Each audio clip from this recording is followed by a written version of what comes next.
আসসালামু আলাইকুম, সবাই কেমন আছেন? আশা করি ভালো আছেন। ভালো আছি। তো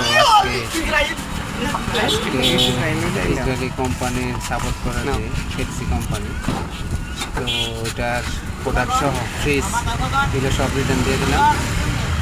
তো রিয়াদ করছে যে এটা আর খাবো না, বিক্রিও করবো না। সেই হিসাবে আজকে পেপসি, আগে কোকেরটা ফেরত দিয়ে দিছি, তো আজকে দিয়ে দিলাম পেপসি কোম্পানিরটা। চিন্তা ভাবনা করলাম তা আপনাদের জায়গা থেকে সবাই চেষ্টা করবেন দেশি পণ্য ব্যবহার করার জন্য। Pepsi, Coke, 7 Up, Sprite, Mirinda, Dew, এগুলোর পরবর্তী অনেক পানি আছে, দেশি পানি। সবাই যদি এগুলো খাই চলবে ইনশাল্লাহ, সমস্যা নেই। বান না দিলে পরে দেবো, সবাই ব্রেক মারা পরে দেবো না, শোয়াই দাও, পানির উপর শোয়াই দাও, খাবেন মজু খাবে, বান্ধব লাগবো না। আরসিগুলো আছে, মানে বিভিন্ন, আমরাও ইনশাল্লাহ চেষ্টা করবো এগুলো। সবাই ভালো থাকবেন, সুস্থ থাকবেন। আসসালামু আলাইকুম।